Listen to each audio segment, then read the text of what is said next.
Dice el apóstol Pablo en Romanos 1:17 que el justo por la fe vivirá. Sí, lo tenemos, porque en el evangelio la justicia de Dios se revela por fe y para fe, como está escrito. Cuando dice como está escrito, está citando las escrituras antiguas, está citando a Habacuc. El justo por la fe vivirá. Luego nos vamos a Gálatas capítulo 3, verso 11, y a los Gálatas le repite Pablo lo que le dijo a los romanos.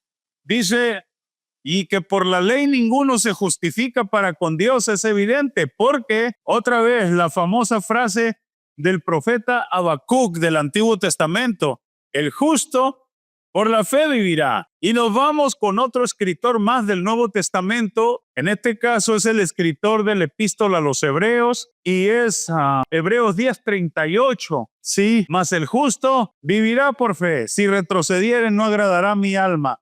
Entonces, note usted cómo la fe se mueve tanto en el Antiguo Testamento como en el Nuevo Testamento con la misma calidad, con el mismo nivel, con el mismo espíritu. No se diluye, no adquiere una calidad inferior. Y luego tenemos al apóstol Pedro que nos dice que nosotros tenemos una fe igualmente preciosa. Igualmente preciosa. Tan preciosa es la fe de Pedro como es la mía, como es la tuya. Eso es lo que debe de quedar bien grabado en tu corazón. Esto que estamos hablando esta mañana es profundamente teológico, doctrinal. Vamos a ir despacito, al paso, a checar escrituras. Esta mañana, mira, te estoy dando, ¿qué te prefieres? Tibón, sirloin de pulgada de grueso. Eso, no lechita.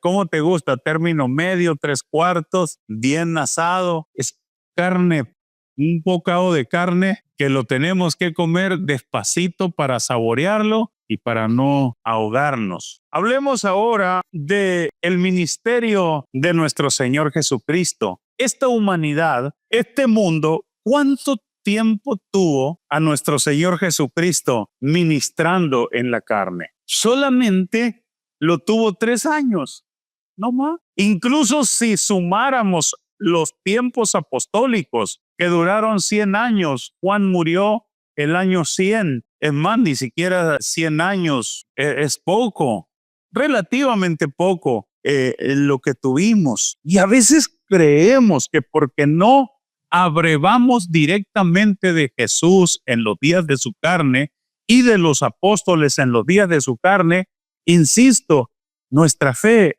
no tiene el mismo nivel que el de aquellos hombres, y eso no es cierto. Para eso tenemos que pensar en los creyentes del Antiguo Testamento. Fíjese nada más, Moisés escribe el Pentateuco. El Pentateuco son los primeros 5 libros de la ley: Génesis, Éxodo, Levítico, Número y Deuteronomio. Los escribe 1500 años antes de Cristo. 1500 años antes de Cristo.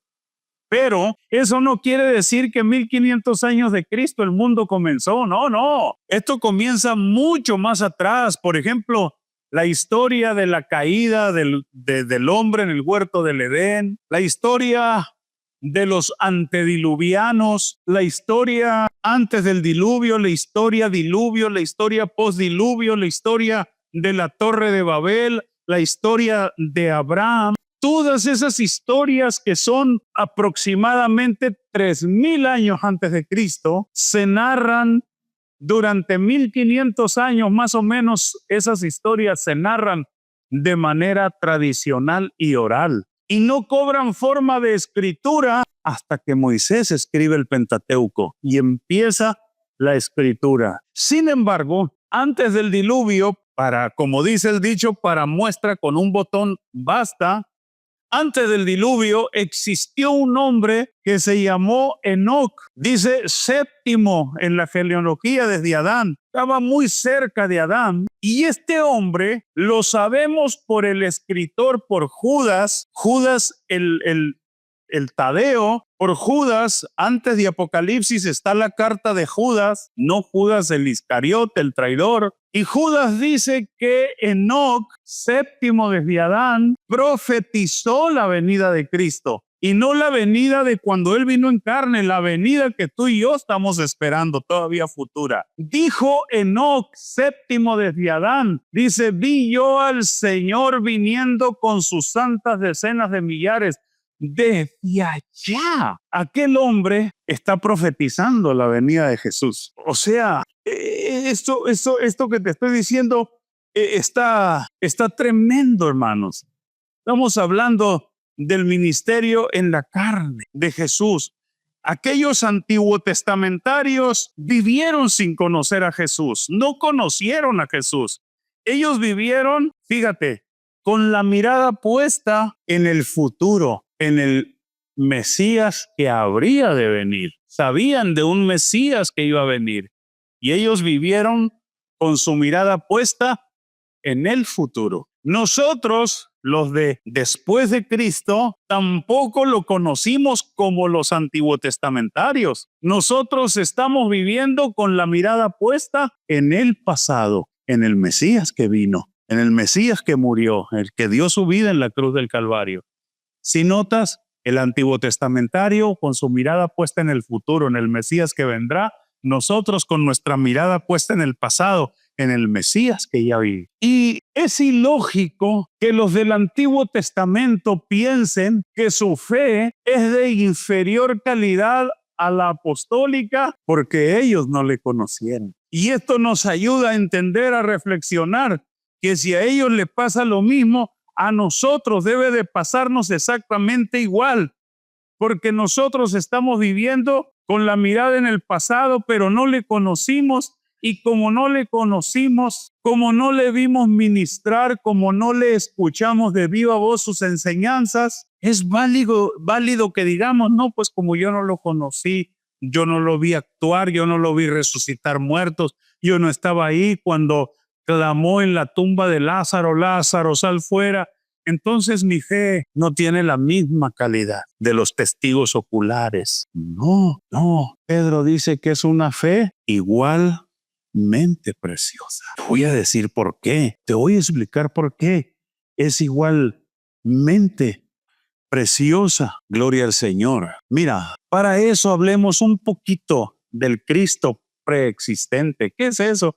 Es que Cristo existía desde antes de que Él viniera a este mundo. Cristo existía antes de que María lo concibiera en su vientre. Cristo existía antes de que el Espíritu Santo lo engendrara en el vientre de María. Él ya existía, por eso es ilógico decir que María es la madre de Dios. ¿Cómo va a ser una persona finita la madre de un Dios infinito? Ya sé que te hace boom en la cabeza. Mire, San Juan capítulo 8, versos 56 en adelante. Está bien interesante esto, las declaraciones de Jesús. Es Jesús el que está hablándole a los fariseos, a los religiosos de su tiempo. Le dice Jesús, Abraham vuestro padre se gozó que había de ver mi día, pero dice, mire, y lo vio y se gozó. Dice que Jesús está diciendo, Abraham vio mi día y se gozó. Le dijeron el 57, por favor. Entonces le dijeron los judíos, ¿no tienes 50 años y conoces a Abraham? No entendían. Jesús le dijo, de cierto os digo, antes que Abraham fuese, yo soy un hombre que vivió como 1000. Fíjate, vamos a sacar cuentas. Una noche le dijo Dios a Abraham, tome en cuenta que la nación que voy a sacar de tus lomos va a estar cautiva en Egipto 430 años. De ahí la voy a sacar. Entonces Abraham está viviendo 1500 años antes de Moisés, que perteneció a esa nación.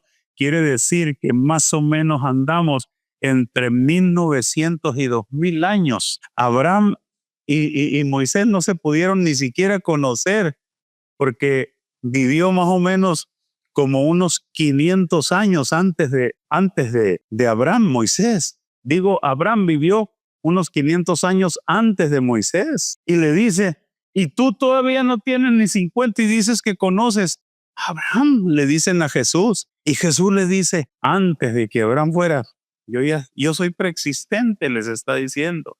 Si le cae, por favor díganme que me estoy explicando, si no, me voy a cortar las venas con un ejote antes de que... Soy preexistente. Abraham tuvo una cristofanía allá 2000 años antes de que Cristo viniera. Abraham allá en el encinar de Mambré tiene una cristofanía, conoce a Cristo. Sí, lo mismo le pasó a David. Lo mismo le sucedió a personas del Antiguo Testamento, de revelaciones del Cristo preexistente. Conocían a Dios allá antes de que Cristo se hiciera carne, los que vivieron con su mirada en el futuro, en el Mesías que vendría. Ahora los que vivimos con nuestra mirada en el pasado, en el Mesías que ya vino. También es lo mismo que opera en el Antiguo Testamento, lo mismo que opera en el momento en que Cristo está ejerciendo su ministerio en la carne.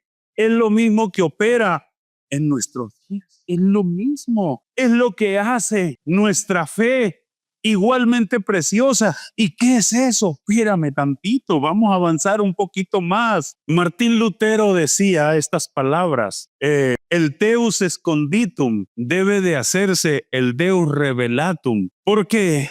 Me voy a ir explicando poco a poco. Primera de Timoteo capítulo 6, verso 16. Esto se conoce como una doxología. Una doxología de la palabra doxas quiere decir gloria. O sea, Pablo está glorificando a Cristo con lo que escribe. Y mire lo que dice. El único que tiene inmortalidad, que habita en luz inaccesible, a quien ninguno de los hombres ha visto ni puede ver, al cual sea honra y el imperio sempiterno. Amén. Ahora, quiero que le ponga atención a esto. ¿Dónde habita Dios? A ver, léale o sí, pues. ¿Dónde habita? ¿En qué? ¿Qué quiere decir inaccesible? No hay acceso. ¿Quién dijo eso? No hay acceso. Él habita en luz inaccesible. No puedes no puedes llegar a donde está Él. Está cerrado. No se puede. ¿A dónde vas? Quiero ir con Dios. No se puede. Habita en luz inaccesible. Es imposible. No se puede. Bueno, no es imposible. Es posible. Sí se puede. Pero a menos que Él te abra la puerta. Si Él no te abre la puerta, no se puede. Dios dice el Antiguo Testamento que se esconde en la oscuridad y nadie lo puede ver, nadie lo halla. La única forma en que el ser humano puede descubrir a Dios es en que Dios se le revele, Él mismo se le revele. El hombre no puede conocer a Dios porque es Juan Camaney. No puede conocer a Dios porque es muy inteligente. Su coeficiente intelectual supera al coeficiente de Thomas Alva, de Einstein, de todos esos grandes genios del pasado, del presente y que habrá el futuro. Por más tremendo que te toques así la cabeza y te queme el cerebro de lo inteligente que eres, estás incapacitado para conocer a Dios, para descubrir a Dios. La única forma en que el ser humano puede descubrir a Dios es que Dios tome la iniciativa y se le revele. Es la única, no hay otra. No ha nacido ni nacerá el hombre, la mujer suficientemente capaz de descubrir a Dios. No lo hay, no lo va a ver. Insisto, la única manera es que Él tome la iniciativa y se revele. Como decía Martín Lutero, que el Deus Esconditum se convierta en el Deus Revelatum. Si no, no. Él habita en luz inaccesible. La única forma en que lo puedes descubrir es que Él tome la iniciativa y se te revele. No hay acceso a menos que Dios te lo dé. Mateo capítulo 16. Mateo capítulo 16 y versículo 16 y 17. Mire lo que dice. Respondiendo Simón Pedro, dijo, tú eres el Cristo, el Hijo del Dios viviente. 17. Entonces le respondió Jesús: bienaventurado eres, Simón, hijo de Jonás, porque no te lo reveló carne ni sangre. No te lo reveló el pastor de ahí del Calvario, ni el cura de la Cristo Rey, ni el Papa de Roma, ni aunque ahora es americano, ni el Dalai Lama. No te lo reveló carne ni sangre. ¿Quién se lo reveló? El Padre revela al Hijo. Y si el Padre no te lo quiere revelar, pues nomás no. Lo podrás conocer a un nivel intelectual, porque te lo enseñaron en el catecismo, porque te lo enseñaron en la escuela dominical, porque te hablaron, te platicaron de él. Pero eso no es conocer en el sentido bíblico. Estás conociendo a Dios en una forma intelectual, pero no porque te lo reveló el Padre. Estamos acá. El Padre revela al Hijo y el Hijo revela al Padre. Vamos a ver otro pasaje donde nos dice que el Hijo revela al Padre. Gloria a Dios. Mateo 11:27. Mire, todas las cosas me fueron entregadas, dice Jesús, por mi Padre. Y nadie conoce al Hijo sino el Padre, ni al Padre conoce a alguno sino el Hijo y aquel. ¿Cómo? Y si no quiere, pues no. Insisto, sí lo puedes conocer a un nivel intelectual, a una noción social, pero no una revelación. Una revelación te cambia la vida, te hace un boom en tu espíritu, te hace imparable. San Juan capítulo 14, verso 6, Jesús le dijo, este es muy conocido. Yo soy el camino, dijo Jesús, y la verdad y la vida.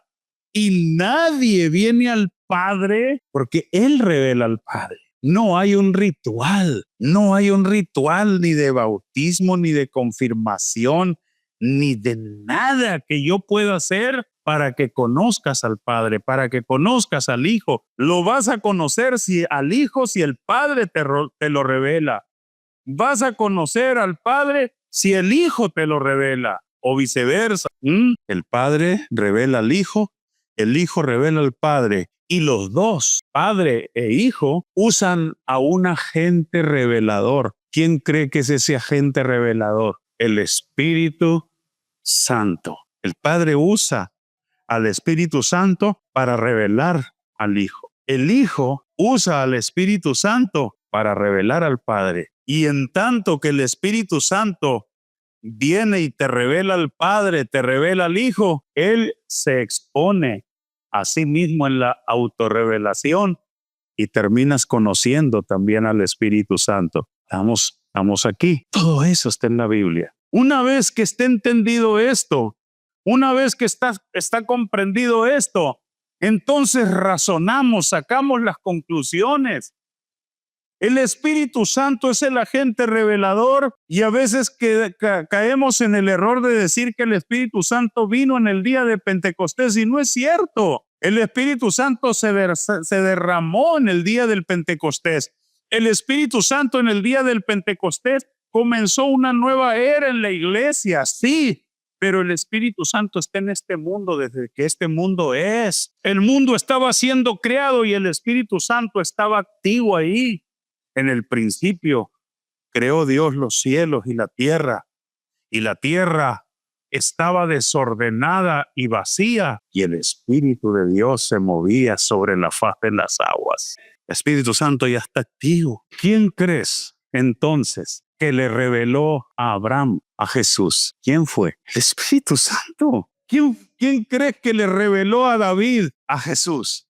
Dijo el Señor a mi Señor: siéntate a mi diestra en tanto que pongo a tus enemigos por estrado de tus... ¿Quién crees que fue el que le reveló eso a David?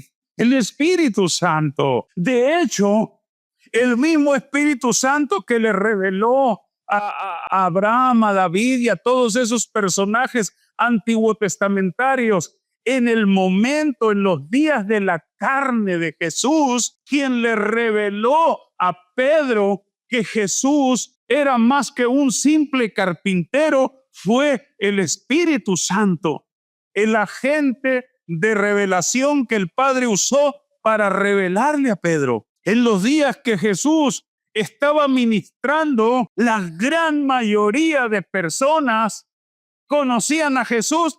Sí lo conocían como el hijo del carpintero. ¿Qué no es ese el hijo del carpintero? No es él. Sus hermanas que no asisten ahí a nuestra sinagoga.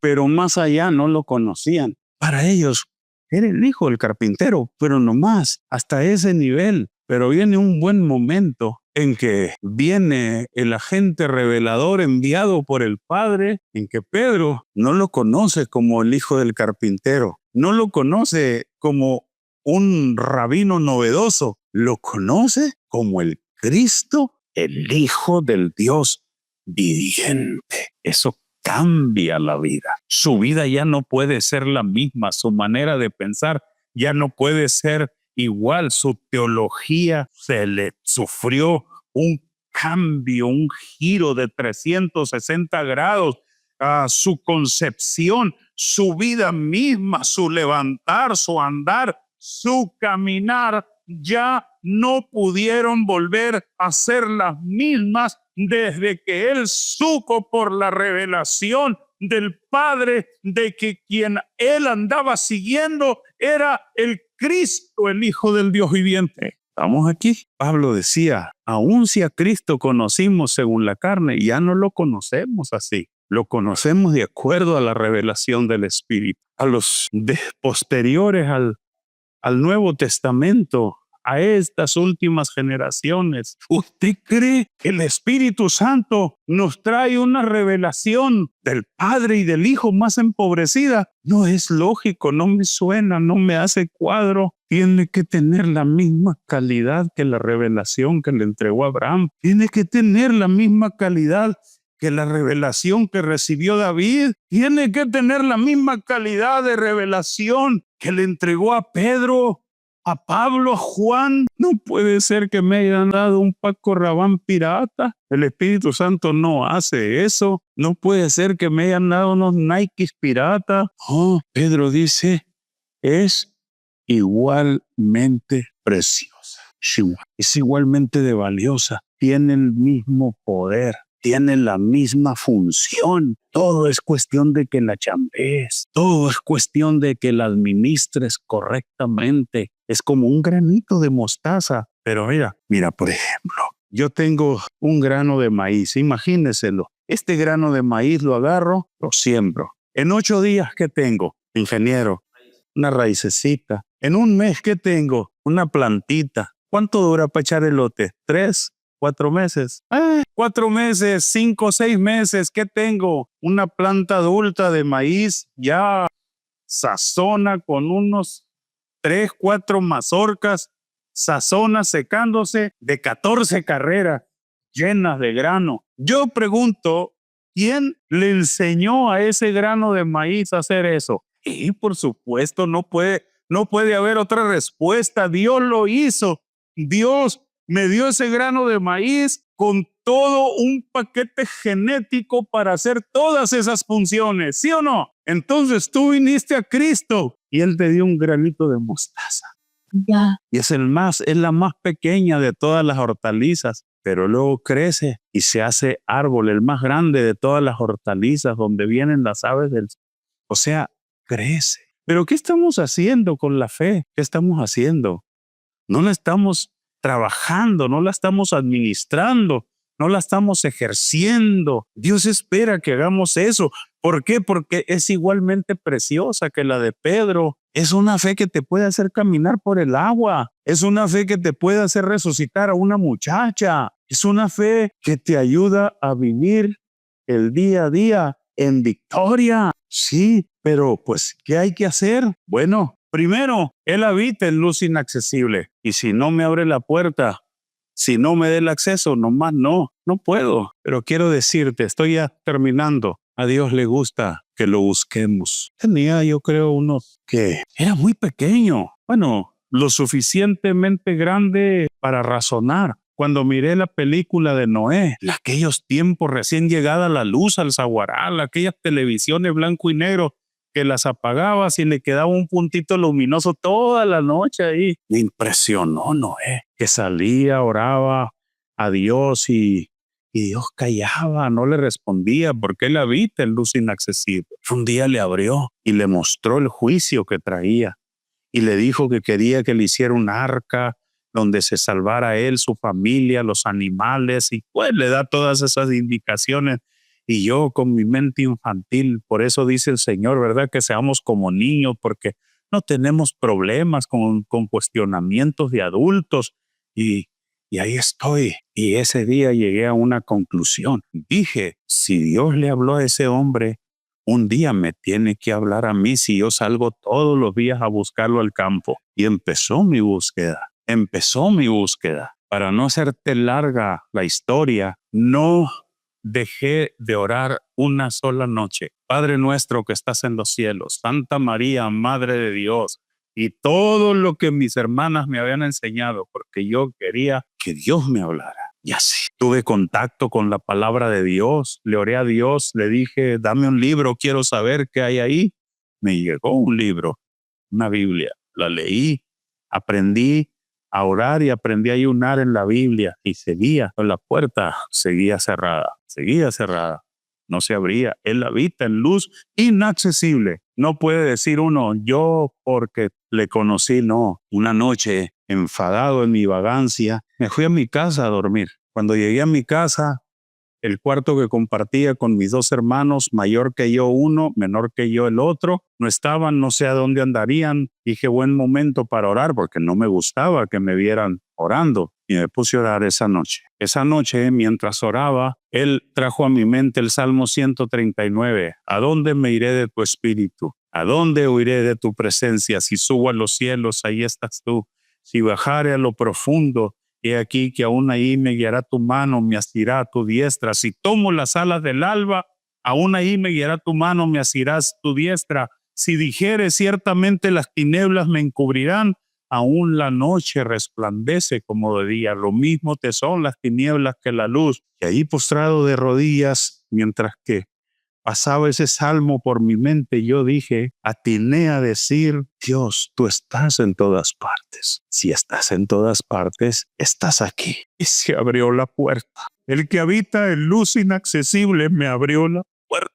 Y por primera vez desde que era un niño, hasta los 21 años, desde ese tiempo allá, se abrió la puerta esa noche. Estaba la presencia viva de Dios en mi cuarto, gloriosa. Y lloraba, y lloraba, y lloraba. No quería abrir los ojos porque decía, Él está aquí, lo voy a ver.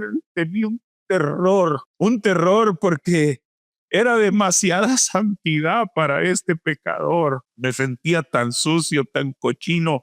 Y lo único que yo atinaba a decir, yo quiero vivir agradable delante de tu presencia. Pero te digo, lo que quiero subrayar es que después de tanto tiempo la puerta se abrió para mí. Dios dice, para que si de alguna manera palpando lo puedan hallar. ¿Qué quiere decir esto? Que lo puedes, que dejes a un lado tu soberbia, tu cabeza mareada por el conocimiento y digas, yo necesito a Dios, yo necesito a Jesús en mi vida. Yo no sé si esta mañana Él tenga bien abrirte la puerta, pero si no te la abriera, sigue llamando. Jesús dijo estas palabras, porque el que busca halla, el que pide recibe, al que llama se le abre. No sé cuánto tiempo vayas a pasar, busca, te aseguro, no vas a ser defraudado. Y cuando esa puerta se te abra, te aseguro que vas a recibir una fe igual de preciosa que la de aquellos santos hombres y mujeres de Dios. Solamente riégala todos los días con palabra, riégala todos los días con oración. Esfuérzate, disciplínate, administra la fe y cree en la fe, trabaja en la fe, porque es igualmente preciosa. El tema no termina aquí, todavía hay más para el siguiente domingo, así es que ven a aprender más de esto. Dios te bendiga abundantemente. Bendiciones a todos. Qué gusto que estés escuchando la palabra de Dios por medio de nuestra iglesia. Suscríbete para más y compártelo con alguien que ames.